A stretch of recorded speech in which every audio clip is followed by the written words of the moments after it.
Students NCERT का dual nature of matter and radiation का question number 11.2 discuss कर रहे हैं। क्या कहता है क्वेश्चन में, the work function of A caesium metal is 2.14 electron volt when light of frequency 6 into 10⁻14 hertz is incident on a metal surface, photo emission of electrons occurs. What is the maximum kinetic energy of the emitted electron, stopic potential, maximum speed of emitted photoelectron? Okay, बारी बारी से करते हैं। तो पहले हम करते हैं इसका फर्स्ट पॉइंट में पूछ रहा है काइनेटिक एनर्जी। तो अगर मैं बात करता हूँ from Einstein photo electric equation की, आइंस्टाइन फोटो इलेक्ट्रिक इक्वेशन, तो आइंस्टाइन फोटो इलेक्ट्रिक इक्वेशन के according H nu is equals to हमारा होता है work function plus kinetic energy. लेकिन फर्स्ट पार्ट में हमें काइनेटिक एनर्जी चाहिए, तो अगर मैं यहाँ से मैक्सिमम काइनेटिक एनर्जी निकालता हूँ तो मैक्सिमम काइनेटिक एनर्जी किसके इक्वल होगी, एच न्यू माइनस के फाई नॉट के इक्वल।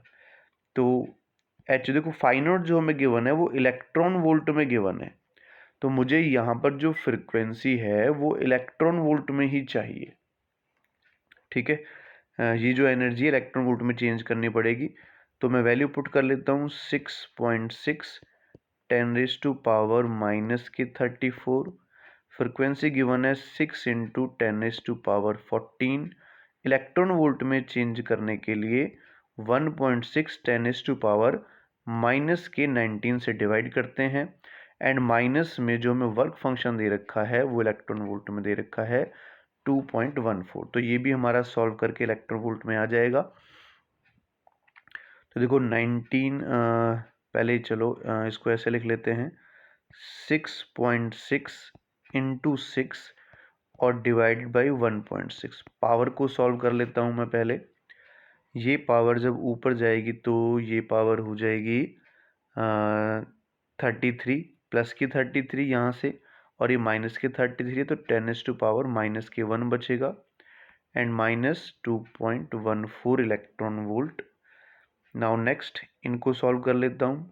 2 से ये 3 बार जाएगा, 2 से ये 0.8, इसके पॉइंट से पॉइंट हटेगा, 8 से इसको डिवाइड करूँगा तो 8 8 जा 64, उसके बाद 0.8 2 जा 12 16 एंड 20 बचेगा, 40 बचेगा, 8 5 जा हमारे पास 40 आ जाएगा। तो 8.25, 3 से इसकी मल्टीप्लिकेशन कर लेता हूँ तो आ जाएगा 24.75 एंड माइनस 2.14।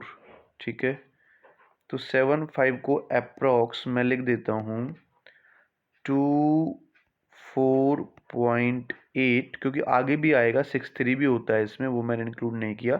तो अप्रॉक्सीमेटली ये आ जाएगा, और जब इसमें से हम इसको माइनस करेंगे तो 0.34 इलेक्ट्रॉन वोल्ट मेरे पास यहाँ से वर्क फंक्शन निकल कर, सॉरी काइनेटिक एनर्जी निकल कर आ जाएगी। सेकंड पार्ट अगर मैं बी पार्ट की बात करता हूँ तो बी पार्ट में पूछ रहा है स्टॉपिंग पोटेंशियल। तो हमें पता है हमारा जो ईवी नॉट है वो मैक्सिमम काइनेटिक एनर्जी के इक्वल होता है। तो यहाँ से अगर मैं वी नॉट निकालूँ बच्चों, तो मैक्सिमम काइनेटिक एनर्जी कितनी है 0.34 इलेक्ट्रॉन वोल्ट, अपॉन ई करेंगे तो ई से ई कटेगा, 0.34 वोल्ट हमारे पास स्टॉपिक पोटेंशियल आ जाएगा। थर्ड पार्ट में पूछ रहा है मैक्सिमम स्पीड निकालनी है। तो देखो काइनेटिक एनर्जी हमारे पास आ चुकी है, तो काइनेटिक एनर्जी कितनी आई, देखो मैक्सिमम काइनेटिक एनर्जी आई 0.34 इलेक्ट्रॉन वोल्ट।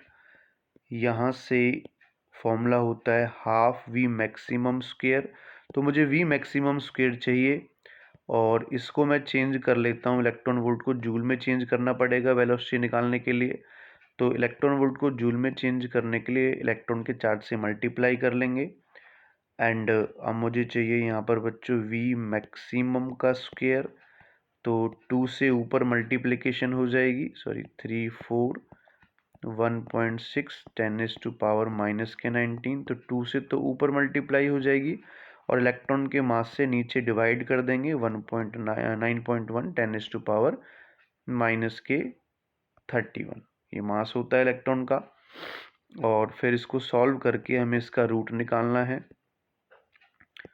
तो V मैक्सिमम, यहाँ से देखो 2 की मल्टीप्लाई कर लेता हूँ मैं इसके साथ, तो अगर इसकी मल्टीप्लाई करता हूँ या हाँ इसी के साथ मल्टीप्लाई कर लेते हैं, 0.34 इंटू 16 2 जा 32, तो 3.2 हो जाएगा, डिवाइडेड बाई 9.1।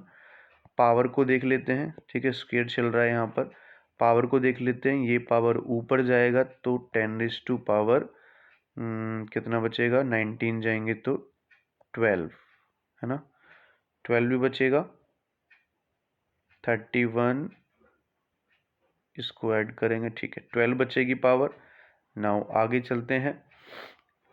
अब हमें इसकी मल्टीप्लिकेशन करनी है, इसकी मल्टीप्लिकेशन इसके साथ, यानी अगर मैं 3.2 की मल्टीप्लिकेशन 0.34 के साथ करता हूँ तो अप्रॉक्स 1.088 एंड डिवाइडेड बाई 9.8, तो अगर मैं इसको 9.8 से और डिवाइड करता हूँ, 1 से डिवाइड करता हूँ, तो ये 0.119 इंटू 10⁻12, और V मैक्सिमम निकालने के लिए मुझे इसका करना है बच्चों रूट।